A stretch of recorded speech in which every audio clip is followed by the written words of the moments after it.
let me share with you some of the things in my kitchen that I've been bringing home from Sous Chef over the last few months. New to the website recently are these chef's prep trays. They're very shallow, they're stainless steel, they're very hard wearing, and they're just in lots of different super handy sizes that stack, that I'm keeping in my kitchen whenever I'm cooking, lay things out. There's nothing better than being organised as a chef. The next one is this beautiful chocolate from Donna Elvira, and this is the chocolate I keep saying to the team that when I tasted I did actually cry. It's their Peru Amazonico, the pink packet, that's my absolute favourite. Modica chocolate is very, very famous in Sicily. It's unusual. It has crunchy textured sugar in because it's cooked at quite a low temperature, so sugar never dissolves. And you might taste it, and I think if I pass it to some people, they might think, who's put sand in my chocolate? But actually, if you sit with this chocolate and you let it move around your mouth and you keep on chewing it and it starts to dissolve, it becomes incredibly beautiful. The complexity of flavour is really beautiful. These guys are the only bean to bar producer in Modica, and so they take their bean selection very, very seriously.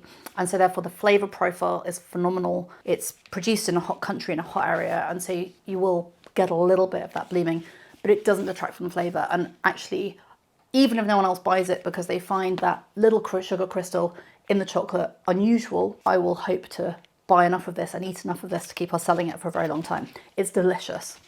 Toschi cherries. These have newly arrived. You'll probably have heard of Fabbri Amarena cherries, which are in the blue decorated jar.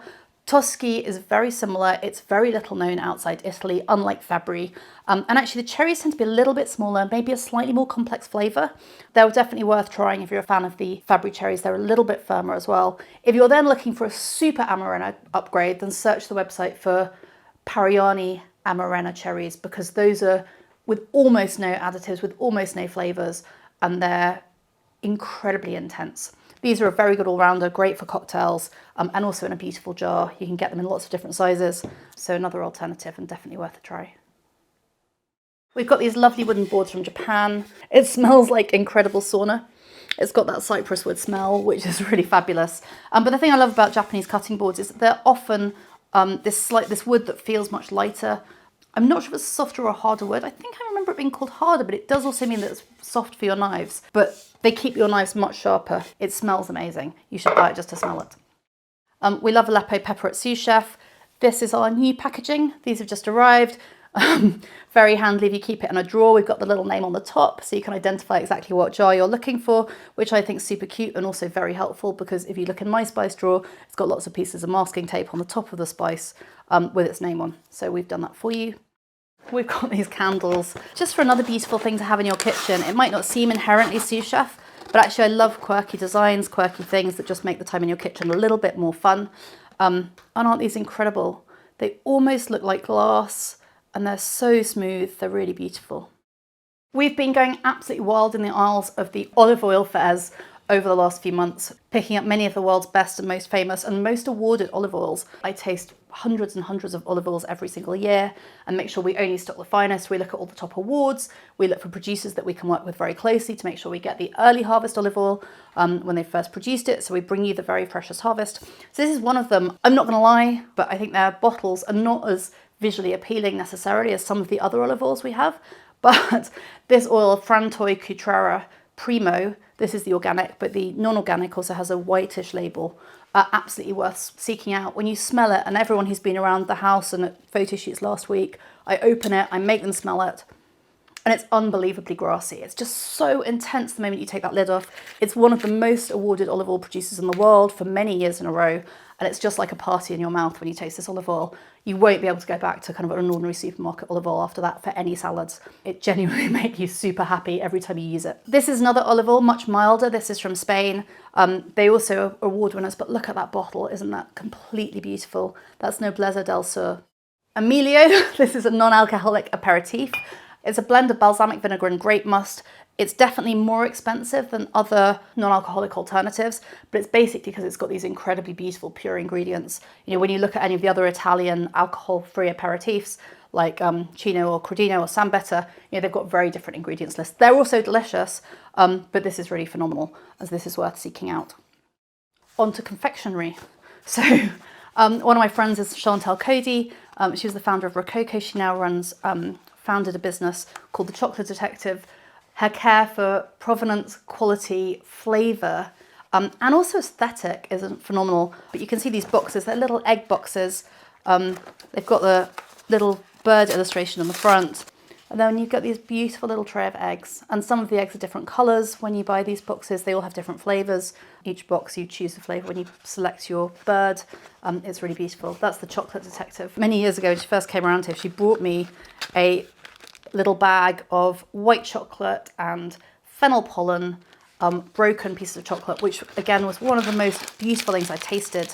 And actually she's changed the packaging now, much more practical in this lovely box. But this is the white chocolate and foraged fennel. I think it's changed from fennel pollen, little pieces of chocolate. And fennel and white chocolate really is magical. So I highly recommend those as well. They're just so pretty, such a lovely gift. I'm eating it. Leone. So Leone is a lovely sweet producer from Italy. We have lots of their confectionery year round, lots of things beautifully for Christmas. And they've actually started doing a bean to bar style chocolate as well with very natural ingredients. It's unrefined raw chocolate and it's actually lovely. Again, that kind of very rich, deep, dark taste like the Peru Amazonica from Donna, Elvira. And I'm going through a massive dark chocolate moment at the moment. So this is another similar one. And then just arriving, we've got the Dubai chocolate. We're very excited about this brand. We've been trying to seek them out for 8 to 10 months. This is one of the original Dubai chocolates and it's not cheap, but when you pick up this box and then you get this gorgeous gold packaging and it feels solid like a gold bar. We've tasted side by side, I don't know how many different brands of Dubai chocolate. This tastes really like proper pistachio. The chocolate's thick. The pistachio filling is very, not runny, that's not the right word, unctuous, gooey. And then it has that kataif pastry, which is super crunchy. It's just the perfect combination of different flavours and textures. That is definitely worth trying. Lots more knives have been arriving. Allday Goods. I love their knives. They have this chef quality steel that they make their knives from, but then they make all of their knife handles from recycled plastic. They have lots of different handle colours depending on what plastic they're recycling at the time. And this is this gorgeous blue, purple and white. And these are some of our more popular products at the moment with this lovely, lovely long bread knife. If you get a bread knife, then just the longer it is makes it a real treat. And if you have a very old bread knife, I can't recommend enough either getting it sharpened or replacing it, and your life will become a lot easier, particularly if you like sourdough. This is something that isn't new, but I just saw it in my cupboard and I thought I'm going to tell you about it because this is one of my favourite things to do if I go to parties or if I'm having people around. I keep a bottle of pre-made Negroni in the cupboard. And so you just need 1/3 of gin, 1/3 of Campari and 1/3 of vermouth. And I weigh it out on scales and I put it into this extremely unglamorous IKEA bottle and label it with a Posca marker just to remind myself, and then have to warn people it's incredibly strong because of course it's 3 spirits or 3 spirits and liqueurs. And it's beautiful, made with the Giusti Vermouth. It's made in their balsamic vinegar barrels. So it's one of the oldest balsamic vinegar houses in Italy, or condiment balsamic houses from Modica, and they make this really special vermouth. Also, if you're going camping, it's a good thing to take a bottle of that. If you have ice in your icebox, then that's quite fun.